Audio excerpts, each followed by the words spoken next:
चलो, तो कैसे हो आप लोग? पढ़ाई हो रहा है? आज हम लोग क्या पढ़ेंगे? आज हम लोग कुछ पॉइंट के बारे में आज हम लोग पढ़ेंगे। हम लोग न्यूटन लगा कुछ हम लोग पॉइंट आगे कवर कर चुके थे, लेकिन हम उसको आगे बढ़ाएंगे कुछ। तो नेक्स्ट टॉपिक मेरा क्या है? Pseudo forces. सूडो फोर्सेस क्या है? ये छुपा रुस्तम वाला फोर्स है, छुपा रहता है किसी भी सिस्टम में। अगर इसको नॉन इनर्शियल फ्रेम में अगर हम लोग लेते हैं तो वो मेरा क्या होता है? छुपा हुआ फोर्सेस की तरह हम लोग को एक्ट करता है सबसे पहले।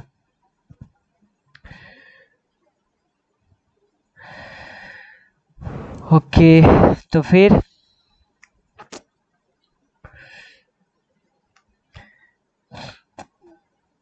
पेन, हाँ चलो चल रहा है। तो हम लोग इसको जानेंगे। इसको हम एक छोटा सा एग्जांपल से लेकर देखते हैं। क्या कंसिडर करते हो? जब बच्चे जब थे हम लोग, तो हम लोग इस तरह से देखते थे। अगर आप यहाँ पे बैठे हो, अगर ट्रेन ऐसे अगर मूव कर रहा है, अगर हम यहाँ पे बैठे हैं तो हम लोग देखते थे कि ये मेरे साथ साथ में ये ऐसे ऐसे मूव कर रहा है। मतलब ऐसा फील आता था इस तरह से कि कभी कभी लगता था कि नहीं, ये यहाँ पे रुका हुआ है। लेकिन सच में क्या होता है कि ग्राउंड के रिस्पेक्ट में ये तो यहाँ पे रेस्ट पे है। ग्राउंड के रिस्पेक्ट में मेरा ट्री क्या है? रेस्ट पे है। लेकिन अगर हम लोग ट्रेन में हैं, तो अगर हम लोग ट्रेन में हैं तो मेरा ये जो जो हम है वो ट्रेन के रिस्पेक्ट में, हम लोग उसके रिस्पेक्ट में हम यहाँ पे क्या है? हम लोग के पास कुछ एक्सेलरेशन है या नहीं है? काइनेटिक एनर्जी नहीं है? नहीं है, क्योंकि ट्रेन के रिस्पेक्ट में हम भी रेस्ट में है। लेकिन अगर हम लोग ग्राउंड के रिस्पेक्ट में देखेंगे तो ग्राउंड के रिस्पेक्ट में क्या है? हम कुछ एक्सेलरेशन से हम मूव कर रहे हैं। ओके, ये सब कुछ पॉइंट है, लेकिन मेन पॉइंट ये नहीं है, वो हम बताते हैं क्या होता है सूडो फोर्सेस। इस तरह से हम लोग बचपन में ऐसा हम लोग देखते थे। सूडो फोर्सेस पहले होता क्या है? अगर हम यहाँ पे दो सिस्टम अगर हम कंसीडर करें, एक एस है, एक मेरा एस डैश है। जो क्या है कि अगर एक सिस्टम है जो मेरा एस डैश है, वो एस के हिसाब से वो एक्सेलरेशन ए से मूव कर रहा है, एक्सेलरेशन ए से मूव कर रहा है।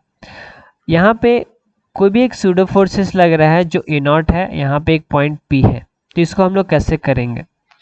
अगर हम लोग यहाँ पे देखें तो acceleration of P with respect to A dash, ए मेरा क्या है? ए मेरा क्या है? ए। लेकिन अगर हम देखें, अगर acceleration of S with respect to S dash, ये मेरा क्या है? ए नॉट है। तो अगर निकाला जाए यहाँ, अगर पूरा सिस्टम को अगर हम लोग यहाँ कंसीडर करते हैं, पूरा सिस्टम को हम लोग इसको सॉल्व कैसे करेंगे? यहाँ S dash with respect to S, acceleration of S dash with respect to S. ओ हाँ, यहाँ पे एस डैश होगा, गुड वन। तो यहाँ पे ए नॉट हो जाएगा। तो अगर हम लोग न्यूटन लॉ ऑफ मोशन से क्या बोलता है, न्यूटन सेकंड लॉ मेरा क्या बोलता है? हमेशा ये F इक्वल्स टू ए में होता है हमेशा। ये जो न्यूटन जो लॉ जो बोलता है, वो हम हमेशा हम लोग क्या किस में कंसीडर करते हैं? इनर्शियल फ्रेम में हम लोग कंसीडर करते हैं हमेशा। ये किसके लिए एप्लीकेबल होता है? वो इनर्शियल फ्रेम में एप्लीकेबल होता है। अगर हम लोग उसी तरह से अगर हम लोग नॉन इनर्शियल फ्रेम में जाते हैं तो मेरा ये एप्लीकेबल नहीं होता है। हम लोग को किसको यूज़ करना पड़ता है? वो हम लोग को सूडो फोर्सेस को हम लोग यूज़ करते हैं। तो अगर हम लोग यहाँ पे आगे देखते हैं, अगर हम लोग का acceleration of P respect to S dash अगर हमको निकालना है तो हम लोग कैसे निकाल पाएंगे? सबसे पहले अगर हमको acceleration of P with respect to S dash, हम लोग इसको कैसे निकालेंगे? अगर हम लोग इसको क्या करेंगे? Acceleration of P with respect to S minus acceleration of S dash with respect to S, क्या acceleration of P S dash निकल जाएगा? निकल जाएगा। कैसे? देखो, एक्सेलरेशन ऑफ p अगर हमको निकालना है, इसका एक्सेलरेशन निकालना है इसके रिस्पेक्ट में, तो सबसे पहले इनर्शियल फ्रेम मेरा क्या था? s था। तो सबसे पहले क्या किए हम, यहाँ से हम यहाँ वाला पहले ले लिए, यहाँ का एक्सेलरेशन ले लिए। इसके बाद फिर हम क्या किए, या इसका और इसका, मतलब अगर हम, मेरा बॉडी यहाँ है, अब ये बॉडी यहाँ पे मूव कर गया, तो फिर क्या होगा? जैसे अगर हम बोलेंगे कि अगर यहाँ पे ट्री है, जैसे हम बचपन का एग्जांपल दिए थे, यहाँ पे ट्री है, आप यहाँ पे ट्रेन में हो, तो ये मेरा हो गया एक कंडीशन। सेकंड कंडीशन क्या हो गया? अब ट्रेन मेरा यहाँ पे पहुँच गया। अब जब ट्रेन मेरा यहाँ पे पहुँच गया तो ट्री तो वहीं पे है, ट्री तो मेरा वहीं पे है। ये ट्री मेरा क्या था? इनर्शियल फ्रेम में था। इनर्शियल फ्रेम में मतलब अपना एग्जैक्ट पोजीशन पे ही है। उसी तरह से ये मेरा एस जो है वो हमेशा इसी पोजीशन पे है। अब यहाँ से यहाँ ट्रेवल किया, कुछ एस डैश कवर किया, इसका क्या होगा? एस डैश हो गया। यहाँ पे एक पी कंसीडर कर लिए जो ए नॉट से मूव कर रहा है, तो यहाँ पे हम क्या लिख सकते हैं? ए acceleration of P with respect to S dash क्या हो जाएगा? Acceleration of P with respect to S minus S dash S. तो अब इसको हम लोग कैसे, हम लोग इसको सॉल्व करेंगे? अब चलते हैं। Acceleration of P with respect to S with respect to S dash, ये मेरा क्या था? ये मेरा क्या था? जैसे देखो अभी just acceleration of p with respect to s dash मेरा क्या था? Acceleration of p with respect to a dash, ये मेरा क्या था? एक्सेलरेशन a था, तो हम यहाँ a रख देंगे। Acceleration of p with respect to s, acceleration of s dash with respect to s, ये मेरा क्या था? a नॉट था। ठीक है, ये मेरा क्या था? a नॉट था। तो अब यहाँ से अब हम लोग सॉल्व करेंगे। अब यहाँ से हम लोग क्या सॉल्व कर लेंगे? हम न्यूटन सेकंड लॉ को हम लोग यहाँ पे कंसीडर कर लेते हैं।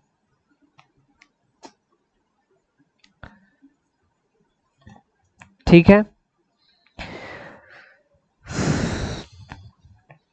अब देखो, अब यही तो मेरा एग्जैक्ट एफ है जो इनर्शियल फ्रेम था।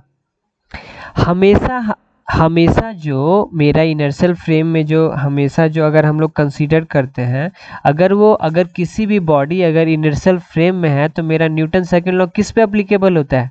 वो मेरा किस पे एप्लीकेबल होता है?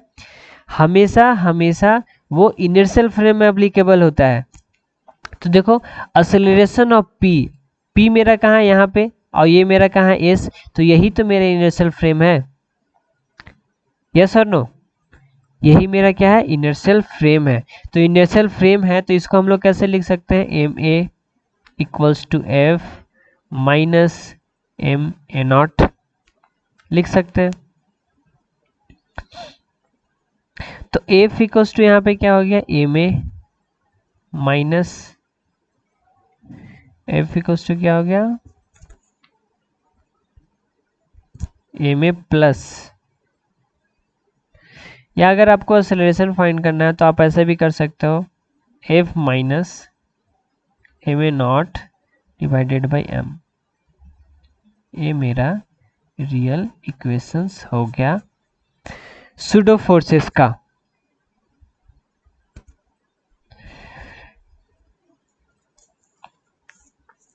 ये मेरा क्या है? ये एक्सेलरेशन हम लोग फाइंड कर रहे हैं, हम लोग ये एक्सेलरेशन फाइंड कर रहे हैं with respect to inertial frame में। हम लोग इसको कवर कर अब हम लोग सूडो फोर्स होते क्या है, इसको हम लोग एक छोटा सा इतना जो चीज़ रहा, ये सब हम बस समझने के लिए बोले कि इस तरह से सूडो फोर्सेस को कंसीडर करते हैं। इसका एक छोटा सा हम बस ट्रिक बताना चाहेंगे, इतना कुछ हम बताना भी नहीं चाहते थे, बस एक छोटा सा ट्रिक।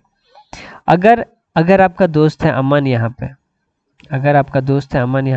पे कार जा रहा है और यहाँ पे आपकी गर्लफ्रेंड है, तो आपको क्या होगा कि आप इसको देखोगे तो आप रुक जाओगे।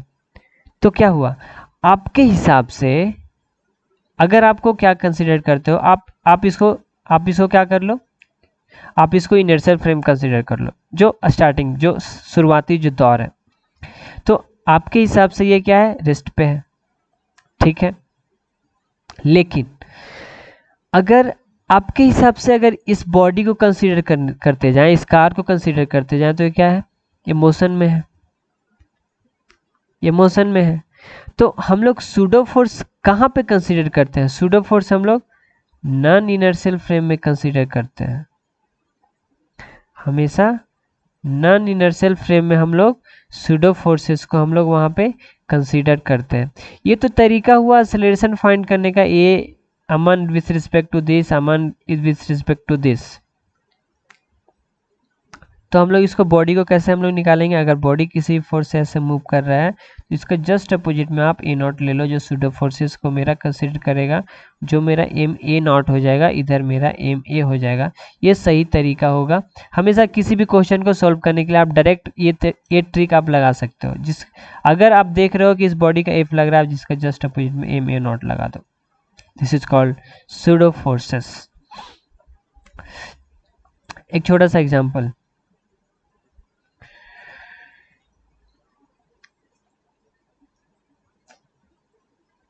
हम यही एग्जाम्पल हम बता रहे थे, इसको हम लोग सॉल्व करते हैं।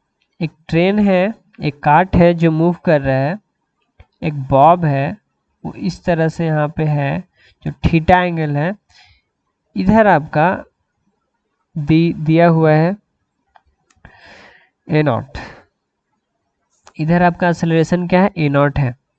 तो आपको इसको, इस पे सारा फोर्सेस कितना कितना लग रहा है, आपको ये सॉल्व करना है, आपको इसको सॉल्व करना है फास्ट, ओनली 1-2 मिनट्स, सिर्फ 1-2 मिनट। आपको यहाँ पे चारों तरफ से हॉरिजॉन्टल और वर्टिकल कंसीडर करके आपको सारे फोर्सेस निकालने होंगे, सारे फोर्सेस आपको निकालने होंगे।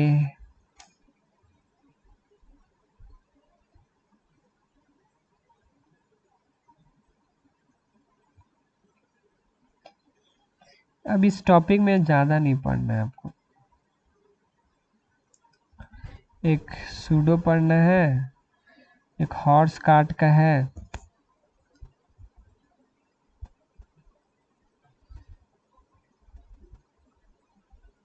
कुछ फॉर्मूला भी लिखा दे, मतलब कुछ डेफिनेशन भी लिखा देंगे।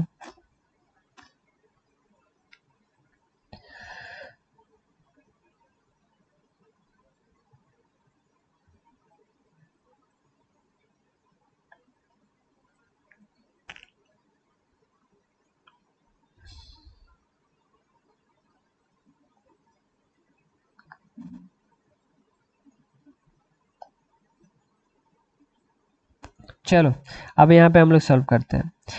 यहाँ पे क्या है कि हम देखें, अगर हम लोग यहाँ पे वर्टिकल कैसे हम लोग सॉल्व करते हैं, अगर ये वर्टिकल कंसीडर करें वाई, कैसे कैसे फोर्स है वर्टिकल और हॉरिजॉन्टल में, तो यहाँ पे मेरा बॉब है, इस बॉब में है तो इधर क्या है, टी है, डन, टी है, टी है। फिर सपोज देखो कैसे करेंगे, टी किधर लग रहा है, इधर, ठीक है।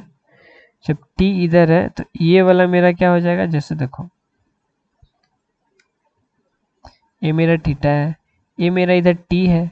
तो अगर आप इसको इस तरह से अगर करो, रिजॉल्व करो, तो यहाँ क्या हो जाएगा, अगर ये थीटा है तो ये भी क्या हो जाएगा, थीटा, पैरेलल एंगल से, तो ये मेरा क्या हो जाएगा, theta.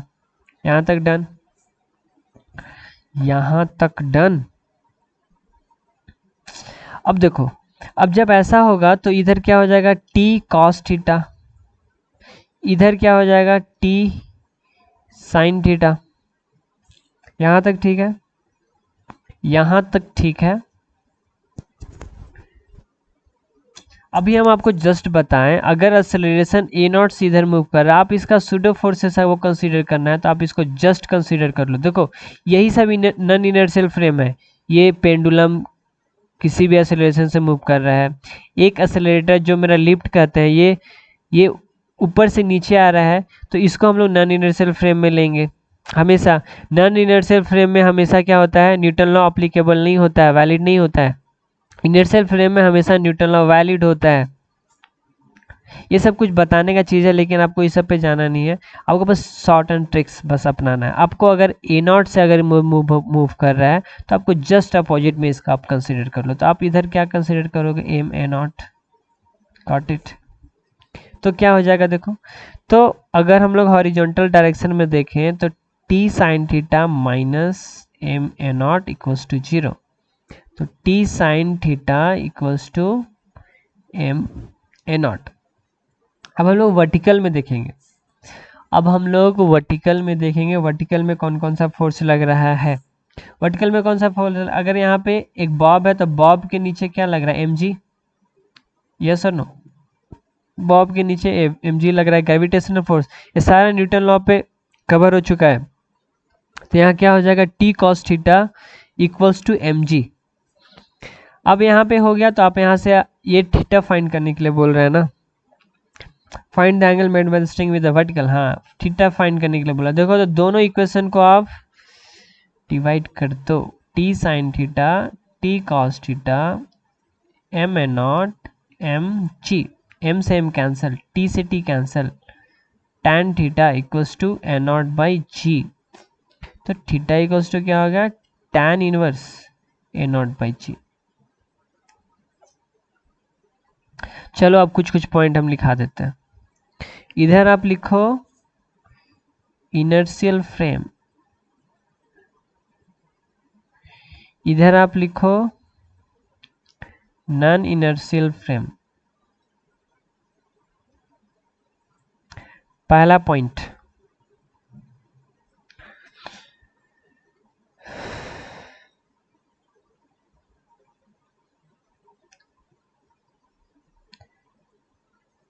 A frame of reference, ये सारे डिफिनेशन आपको बुक में मिल जाएंगे। आपको क्वेश्चन बनाना सीखना है, आइदर एट रेस्ट और मूविंग। अगर कोई भी बॉडी अगर रेस्ट पे है, अगर यहाँ मूव कर रहा है with a uniform velocity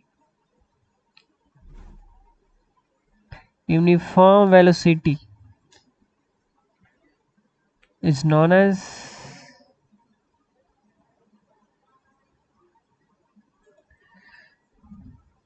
inertial frame। इसमें क्या हो जाएगा,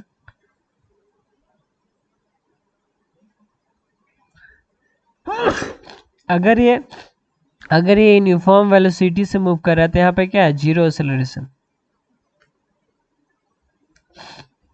फिर देखो, फिर it is a frame of reference in which either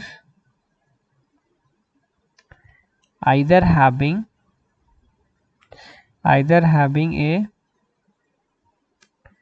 uniform linear acceleration or being rotated with uniform speed. Second में क्या लिख लो, यहाँ पे न्यूटन लॉ वैलिड, यहाँ पे न्यूटन लॉ इनवैलिड।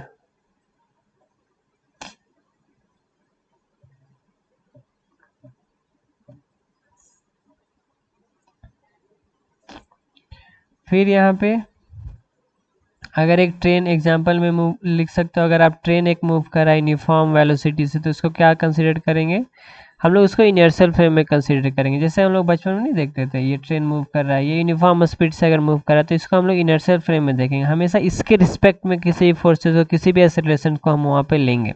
लेकिन इसमें हम क्या कंसीडर करेंगे, इसमें हम लोग एक लिफ्ट आ रहा है ना, फॉलिंग और lift, consider non inertial frame. फिर अगर फोर्सेस को अगर हम लोग देखें तो अगर इनर्शियल फ्रेम ऑफ रेफरेंस में अगर हम लोग देखते हैं, अगर वहाँ पे 0 फोर्स वहाँ पे अगर हो रहा है तो वहाँ पे हम लोग 0 एक्सेलरेशन वहाँ पे है।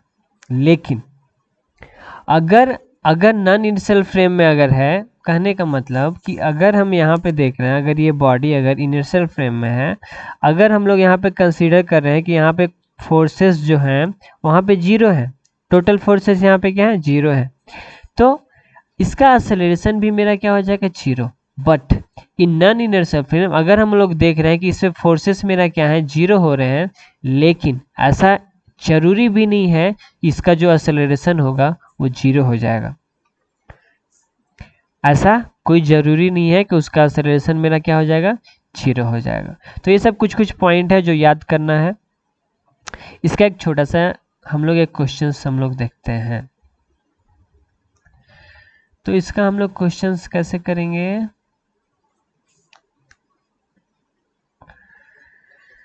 इसका question wait wait wait wait wait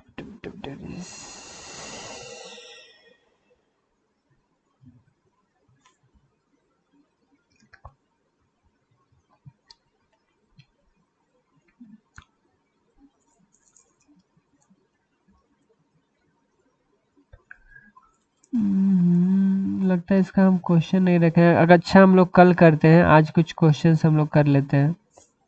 जैसे हम लोग इसको कुछ कल करेंगे। अगर ये मेरा लिफ्ट है ये मेरा एक्सेलरेशन ए से आ रहा है, यहाँ पे कोई एक बॉडी है ऐसे रखा हुआ है जिसका मेरा मास एम है, तो हमको इसमें क्या फाइंड करना है, क्वेश्चन है with what acceleration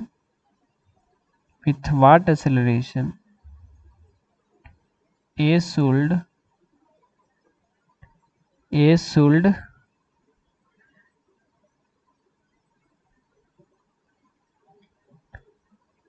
the box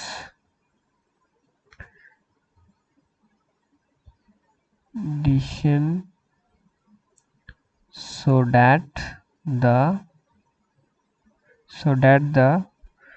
block of mass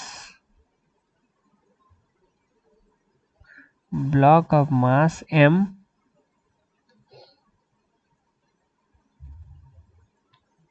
exerts a force mg/4। कल से देखते हैं, कल से न्यू चैप्टर स्टार्ट करते हैं। अगर कुछ आप लोग क्वेश्चंस बनाते रहो, कुछ भी दिक्कत होगा आप कमेंट बॉक्स में आप रिप्लाई कर सकते हो। अगर मेरा तरीका अच्छा नहीं है पढ़ाने का तो वो भी आप फीडबैक दे सकते हो। अगर आपको समझ में नहीं आ रहा है तो वो भी फीडबैक दे सकते हो, क्योंकि हम अपने तरीका, अपने पढ़ाने का स्टाइल को हम सॉल्व करेंगे। तो हमको इसका क्या करना है, ये एक्सेलरेशन ये कितने से नीचे आएगा जो मेरा फोर्स क्या हो जाएगा mg/4 on the floor of the box, कितना सा हो जाएगा। तो इसको हम लोग कैसे सॉल्व करेंगे,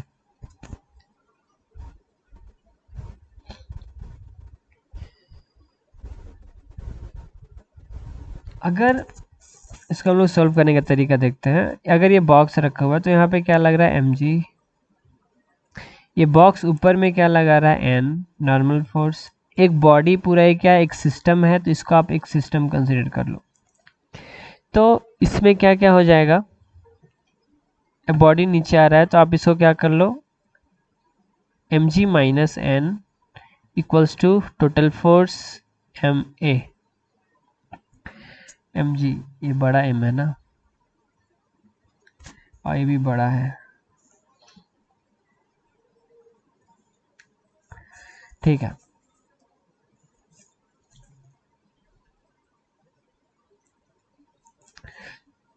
तो यहाँ पे क्या हो गया mg minus n equals to ma। तो एक्सेलरेशन कितना होना चाहिए, जो मेरा फोर्स क्या होगा mg/4 हो जाएगा। देखो यहाँ पे एक पॉइंट है, with what acceleration a should the box descend so that the block of mass m exerts a force mg/4 on the floor of the box। क्या कर रहा है ये बॉक्स जो है mg/4 से इतने का फोर्स लगा रहा है किस पे, on the floor of the box, इस बॉक्स पे, सोच पा रहे हो, इस बॉक्स पे mg फोर्स से ये फोर्स लगा रहा है। It means what, it means what, with the Newton third law of motion, ये मेरा एन जो है, वो मेरा एन जो है वो किसके बराबर हो जाएगा, mg फोर्स से बराबर हो जाएगा। ठीक है, तो यहाँ पे क्या हो जाएगा, mg minus mg/4 equals to ma, m से m कैंसल, तो 4, तो क्या हो गया यहाँ पे 4g minus g equals to a, तो 3g/4। तो अगर मेरा बॉक्स अगर इतने एक्सेलरेशन से अगर नीचे आता है तो मेरा फोर्स क्या हो जाएगा, इतना। तो आप फाइंड भी कर सकते हो, आप a की जगह इतना रख लो और आप n फाइंड करो, देखो इतने बराबर हो जाता है। अगर देखो Newton third law of motion क्या कहता है, अगर ये बॉक्स अगर नीचे अगर इतने से फोर्स लगा रहा है तो फ्लोर भी तो इसके ऊपर उतना फोर्स लगाएगा, तो वही जो ऊपर जो फोर्स लगा रहा है वही तो मेरा नॉर्मल फोर्स है। अगर हम जमीन को नीचे धक्का दे रहे हैं तो जमीन भी हमें तो धक्का दे रहा है by the Newton law third law of motion, और जो नॉर्मल फोर्स जो लग रहा है वही तो परपेंडिकुलर फोर्स है, इसी को तो हम कंसीडर कर रहे हैं नॉर्मल फोर्स। समझ में आया कि नहीं? ठीक है, अब हम लोग आगे बढ़ते हैं। हम लोग अब आगे क्या पढ़ेंगे,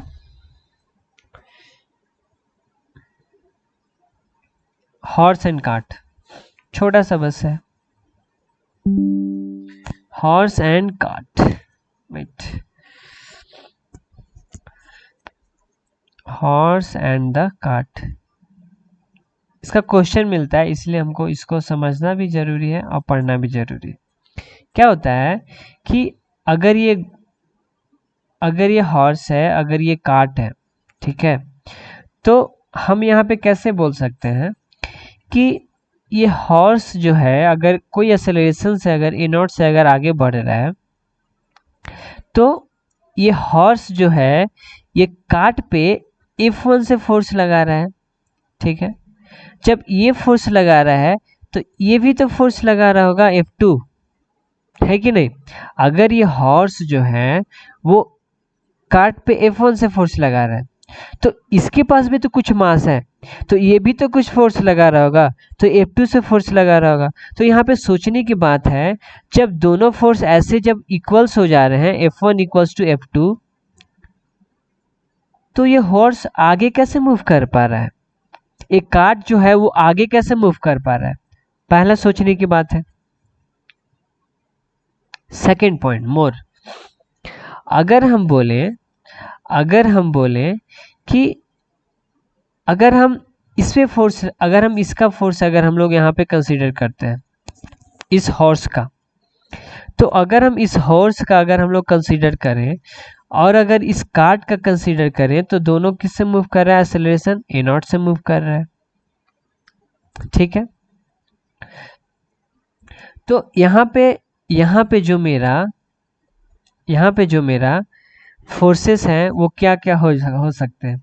यहाँ पे क्या करेंगे, यहाँ पे फोर्सेस को हम लोग जो डिजॉल्व कर रहे हैं वहाँ पे वो हम लोग गलत तरीके से डिजॉल्व कर रहे हैं। हम लोग यहाँ पे क्या कंसीडर करना होगा, अगर हम लोग सिर्फ एक कार्ट लेते हैं और फोर्सेस निकालते हैं, अगर हम लोग सिर्फ एक कार्ट लेते हैं और हम लोग फोर्सेस निकालते हैं, तो वहाँ पे क्या हो जाएगा, इस कार्ट पे क्या फोर्सेस लग रहा है, देखो इस कार्ट पे फोर्सेस क्या लग रहा है, F1, तो आप F1 लग रहा है तो आप यहाँ से क्या निकाल सकते हो, देखो F1 इक्वल्स टू ma, समझो कि ma कार्ट का मास क्या है, m, तो यहाँ से क्या फाइंड हो गया, ma नॉट ना, ma नॉट, तो आप यहाँ से क्या फाइंड हो गया कि मेरा अगर ma नॉट है तो m/F1 हो गया, इतना मेरा एक्सेलरेशन है इस कार्ट का।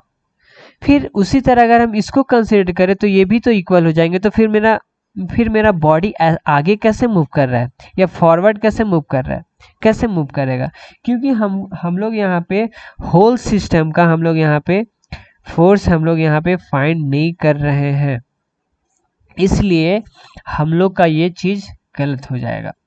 इसके लिए हमको क्या करना पड़ेगा, हमको सेपरेटली भी नहीं करना, हमको होल सिस्टम को, हम लोग का तरीका क्या होता है, कभी भी सिस्टम आए नॉन इनर्शियल फ्रेम या कुछ भी का, तो हम लोग उसको पूरा होल सिस्टम कंसीडर करेंगे। जैसे पिछले प्रॉब्लम में वो जो हम लोग का वो प्रॉब्लम था, किधर गया, इसमें क्या था, इसमें हम लोग पूरे होल सिस्टम को हम लोग इसको कंसीडर किए, इसके बाद हम लोग फाइंड किए। फिर उसी तरह इसको हम लोग होल सिस्टम को कंसीडर किए तब फाइंड किए। अगर हम लोग सिर्फ और सिर्फ पेंडुलम को फाइंड करते जाते हैं तो ये गलत हो जाता, गॉट इट। क्यों गलत हो जाता, कैसे गलत हो जाता, क्यों, देखो आप भी देख लो। अगर यहाँ पे टी है तो ऊपर में क्या लग रहा है, टी कॉस थीटा, इधर क्या लग रहा है, टी साइन थीटा, इधर क्या लग रहा है, एम जी, गॉट इट। अब जब ऐसा है तो अगर हम वर्टिकल में अगर हम कंसीडर करते हैं तो वर्टिकल में आप क्या करोगे, M G minus T cos theta, यहाँ फाइंड हो गया। इसके बाद आप क्या कंसीडर करोगे, इधर तो कोई फोर्स ही नहीं है, इधर तो कोई फोर्स ही नहीं है, इधर तो कोई फोर्स नहीं है। और इस बॉडी, अगर ये बॉडी अगर कंसीडर करते हैं तो यहाँ पे कोई एक्सेलरेशन भी नहीं है, तो T sine theta equals to क्या हो गया, जीरो। ये तो जीरो हो गया, मतलब क्या हो गया, मतलब ये जो पेंडुलम है वो मेरा हॉरिजॉन्टल डायरेक्शन मूव नहीं कर रहा है, वो डिपेंड करेगा हॉरिजॉन्टल डायरेक्शन में, डिपेंड मतलब हॉरिजॉन्टल डायरेक्शन मूव नहीं कर रहा है, वो सिर्फ कॉस थीटा पर डिपेंड करेगा। इसलिए हम लोग को वहां पे पूरा सिस्टम कंसीडर करना पड़ता है। तो चलो, अगर हम लोग इसको पूरा सिस्टम कंसीडर करते हैं तो क्या होगा, अगर ये काट है, एक काट पे ये चक्का है ऐसे, और यहाँ पे एक घोड़ा है, ठीक है। तो F1 तो ये ठीक है, F2 ये ठीक है, तो ये जो व्हील है ये भी तो कुछ फोर्स लगा रहा होगा, यस और नो। अगर अगर ये बॉडी अगर मूव कर रहा है, अगर ये बॉडी मूव कर रहा है तो इसके अपोजिट में तो भी तो कोई फ्रिक्शन फोर्स होगा, यस और नो। तो हम लोग इसको एफ डैश से लेते हैं। फिर इस बॉडी में अगर ये हॉर्स है, तो हॉर्स पे क्या लग रहा है, ग्राउंड भी तो कोई फोर्स लगा रहा है, ग्राउंड भी तो उसको कोई पुशअप कर रहा है। जैसे हम लोग जो चल रहे हैं अपोजिट में तो कोई फोर्स लग रहा ही, फ्रिक्शन फोर्स तो लग रहा ही है। तो हम लोग क्या करते हैं, हम लोग ग्राउंड पे ऐसे दबाव करते हैं, ग्राउंड पे ऐसे दबाव मारते हैं तो उसके अपोजिट में फ्रिक्शन फोर्स लगता है, लेकिन वहां पे ग्राउंड भी तो हम पे फोर्स लगा रहा है कि आप आगे बढ़ो। वहां पे क्या होता है, फ्रिक्शन फोर्स मेरा कम हो जाता है, जिसके वजह से हम वहां पे आगे बढ़ पाते हैं। अगर सपोज वहां पे फ्रिक्शन फोर्स मेरा ज़्यादा हो जाता, जैसे वहां पे एक कंसीडर करो, कौन सा सिस्टम, अगर अगर एक बॉडी है इस तरह से, अगर हम यहाँ पे एक बॉल रखें, अगर स्लिपरी बॉल रखें, तो ये बॉल क्या करेगा, इधर नीचे आते जाएगा, कुछ फोर्स से नीचे आते जाएगा, नीचे रुकेगा ही नहीं। यहाँ पे एफ लगेगा ही तो लगेगा, हर जगह एफ लगेगा, लेकिन एफ कभी भी ज़्यादा नहीं होगा, कभी भी एफ ज़्यादा नहीं होगा। उसी तरह अगर हम ग्राउंड पे अगर हम लोग चल रहे हैं, अगर अगर एक कार, अगर एक स्लोप पे अगर कार आ रहा है, तो यहाँ पे क्या कर रहा है, यहाँ पे ग्राउंड इस पे फोर्स नहीं लगा पा रहा है उतना, क्यों, क्योंकि इसका जो रोटेशन मोशन है, जो रोटेशनल काइनेटिक एनर्जी उसका ज़्यादा है, जिसकी वजह से मेरा एफ भी काम नहीं कर रहा है, ग्राउंड का फोर्स भी काम नहीं कर पा रहा है। समझ में आया, गॉट इट। फिर देखो यहाँ पे, अगर अगर ये हॉर्स अगर ग्राउंड पे चल रहा है तो ग्राउंड भी तो इसको कुछ फोर्स लगा रहा है, ग्राउंड भी तो इसको कोई फोर्स लगा रहा है, जिसको हम लोग पी नाम से देते हैं। फिर इधर फ्रिक्शनल फोर्स आप कंसीडर कर लो एफ,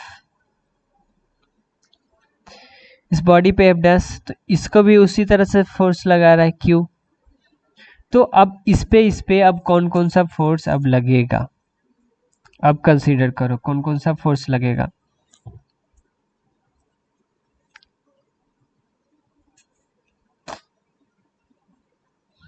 अब कौन कौन सा फोर्स लगेगा देखो, अगर हम कार्ट पे देखें, अगर हम लोग कार्ट पे देखें,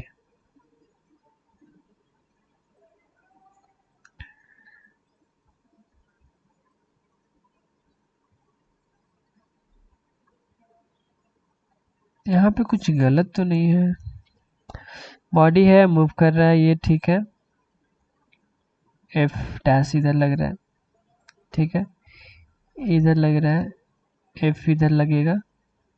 मेनली इसको फ्रिक्शनल फोर्स नहीं बोलते हैं, मेनली इसको, हाँ समझ में अभी यहाँ पे गलत हो रहा था, यहाँ पे हम लोग इसको गलत सेंस में यूज कर रहे थे, यहाँ पे ये फ्रिक्शनल फोर्स की तरह यूज नहीं करेंगे, जस्ट इसको अपोजिट में कोई फोर्स लग रहा है, एक तरह से इसको बोल सकते हैं, मतलब एज ए एग्जांपल इसको हम फ्रिक्शनल फोर्स बोल सकते हैं, लेकिन इसके अपोजिट में कोई फोर्स लग रहा है वहां पे, उस व्हील के पास, उस व्हील और ग्राउंड के बीच में कोई एक रफनेस की वजह से वहां पे एक फोर्स वहां पे कंसीडर कर रहा है, जिसके वजह से वो क्या करेगा, व्हील क्या करेगा, पीछे मूव करने के लिए कोशिश करेगा, और जो हॉर्स है वो क्या करेगा, आगे मूव करने के लिए कंसीडर करेगा। तो अगर हम लोग कार्ट को अगर हम लोग कंसीडर करते हैं, तो कार्ट पे कौन कौन सा फोर्स लग रहा है, देखो कौन कौन सा फोर्स लग रहा है कार्ट पे, अगर हम लोग देखते हैं तो ए नॉट इक्वल्स टू क्या हो जाएगा, कार्ट पे मेरा F1 माइनस एफ एम। फिर उसी तरह अगर हम लोग हॉर्स पे देखें तो हॉर्स पे क्या हो जाएगा, F minus F2 by M. इसका कार्ट का, इसका हॉर्स का, ये मेरा सही तरीका हुआ।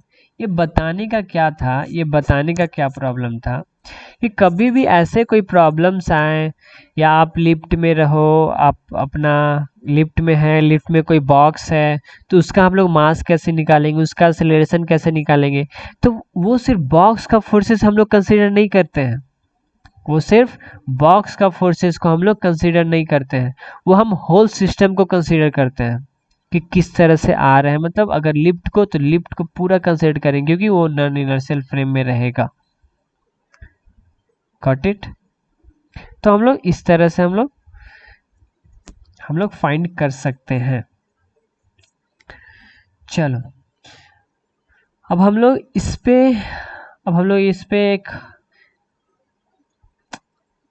पे इनर्शिया, नेक्स्ट टॉपिक मेरा क्या है, इनर्शिया। इनर्शिया क्या कहता है, अगर अगर एक बॉडी अगर रेस्ट पे है तो ये रेस्ट पे ही रहेगा, अगर इस बॉडी पे अगर हम लोग फोर्स लगाए हैं, अगर इस बॉडी पे अगर हम लोग फोर्स लगाए हैं तो तभी ये मूव कर पाएगा। इसी चीज को हम लोग क्या बोलते हैं, इनर्शिया। इनर्शिया को कैसे डिफाइन करेंगे, आओ आप लोग लिख लो, the unwillingness of a particle of a system to change its state of rest, change in a state of rest or of non-uniform motion। ठीक है, अगर कोई भी सिस्टम अगर रेस्ट पे है तो वो रेस्ट पे ही रहेगा जब तक कि वो पार्टिकल किसी भी फोर्स, मतलब पार्टिकल पे किसी भी फोर्स वहां पे ना लग जाए, तब तक वो बॉडी मेरा हमेशा रेस्ट पे ही रहेगा या उसका यूनिफॉर्म मोशन रहेगा। अगर एक सिस्टम अगर यूनिफॉर्म मोशन में है, हमेशा वो यूनिफॉर्म मोशन रहेगा जब तक कि उस बॉडी पे और कोई फोर्स ना लग जाए जो नॉन यूनिफॉर्म मोशन उसको बना दे। Got it?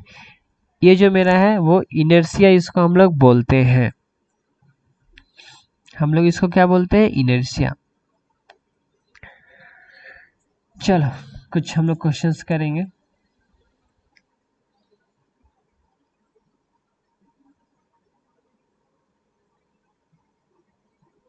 अगर हम एक सिस्टम लिए, इस सिस्टम को हम लोग क्या किए, एक बॉक्स को हम लोग दो रोप से ऐसे ऐसे कर कर हम लोग बांध दिए, यहाँ मेरा T1 है, ये मेरा T2 है, अगर इधर मेरा बीटा है और इधर मेरा अल्फा है तो find the tension in the string, तो T1 एंड T2 फाइंड करना है। तो कैसे फाइंड करेंगे, सबसे पहले क्या करेंगे, सारे का फोर्सेस हम सबसे पहले फाइंड कर निकाल लेंगे। तो इस बॉडी का मेरा क्या हो जाएगा, देखो इस बॉडी का मास दिया हुआ है क्या, हाँ एम है इसको, तो क्या हो जाएगा mg, ठीक है, क्या हो जाएगा mg। ये T1 है इधर, तो इधर क्या हो जाएगा T1 cos अल्फा, इधर क्या हो जाएगा T1 sin अल्फा, इधर क्या हो जाएगा T2 cos बीटा, ऊपर में क्या हो जाएगा, सही है ना, ऊपर में क्या हो जाएगा T2 cos बीटा, ठीक है।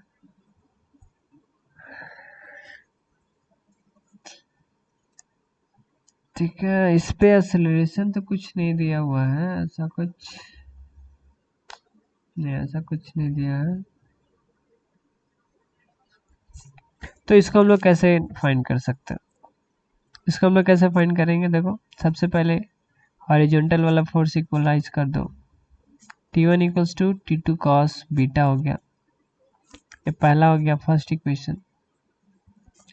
सेकंड इक्वेशन क्या हो जाएगा, देखो सेकंड इक्वेशन क्या हो जाएगा, ऊपर में क्या क्या फोर्स लग रहा है, T1 sin alpha plus T2 sin beta equals to mg, है कि नहीं। तो आप यहाँ पे आपके पास अब दो इक्वेशंस मिल गए, तो आप यहाँ से फाइंड कर सकते हो। कैसे फाइंड करेंगे हम, कैसे फाइंड करेंगे,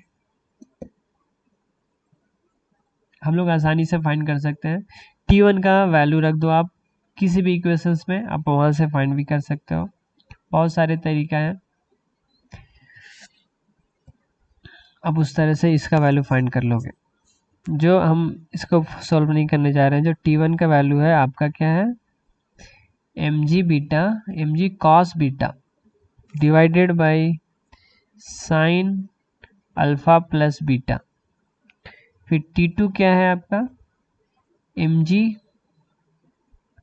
cos अल्फा, जो ही फाइंड कर लोगे आप वहाँ पे प्लीज़ कमेंट बॉक्स में आप वहाँ पे रिप्लाई दे देना, cos अल्फा प्लस बीटा, ये हो गया। फिर सेकंड क्वेश्चन क्या है, सेकंड क्वेश्चन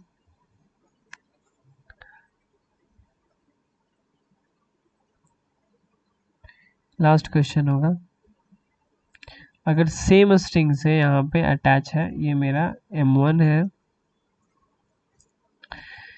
इधर मेरा क्या है m2 है, तो हम लोग इसको सॉल्व कैसे करेंगे, कैसे सॉल्व करेंगे, सबसे पहले हम यहाँ पे क्या कंसिडर करेंगे mg इधर मेरा क्या हो जाएगा, हम एंगल कैसे फाइंड करेंगे, एंगल इधर मेरा क्या लगेगा n, इधर मेरा क्या हो जाएगा, अगर ये मेरा थीटा है, अगर ये मेरा थीटा है तो ये मेरा थीटा हो जाएगा, तो इधर मेरा क्या हो जाएगा mg cos थीटा, इधर मेरा क्या हो जाएगा mg sin थीटा, इधर मेरा क्या हो जाएगा t, होल स्ट्रिंग में क्या हो जाएगा t, तो देखो n इक्वल्स टू क्या हो गया mg cos थीटा, है ना, n इक्वल्स टू क्या हो गया mg cos theta, t equals to क्या हो गया mg sin थीटा।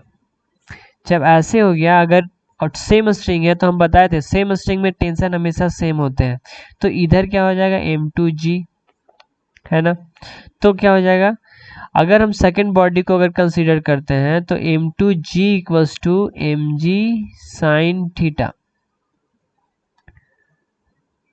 m1g ना, m1g sin थीटा, तो g टू g कैंसल, तो m2 इक्वल्स टू क्या हो गया m1 sin थीटा। तो फाइंड क्या करना है, find the angle of the incline, तो यहाँ पे एंगल फाइंड करने के लिए आपको बोल रहा है, तो अब तो साइन थीटा का वैल्यू क्या हो जाएगा? तो साइन थीटा इक्वल्स टू क्या हो गया? m2/m1 equals to sine theta. तो कितना आसान था। तो थीटा इक्वल्स टू क्या हो गया? Sine inverse m2/m1। ठीक है, ये यहाँ पे न्यूटन लॉ खत्म हो गया। कल हम लोग फ्रिक्शन स्टार्ट करेंगे। फ्रिक्शन एकदम बेसिक से स्टार्ट करेंगे, एकदम अच्छे से स्टार्ट करेंगे। इसलिए आप लोग अच्छे से प्रिपेयर कर लोगे, आप लोग न्यूटन लॉ अच्छे से कंप्लीट कर लोगे। चलो बाय बाय। पढ़ते रहो, अच्छे करते रहो और अच्छे से पढ़ाई करते रहो और फोड़ दो एकदम। Bye bye to all from Nitin भैया।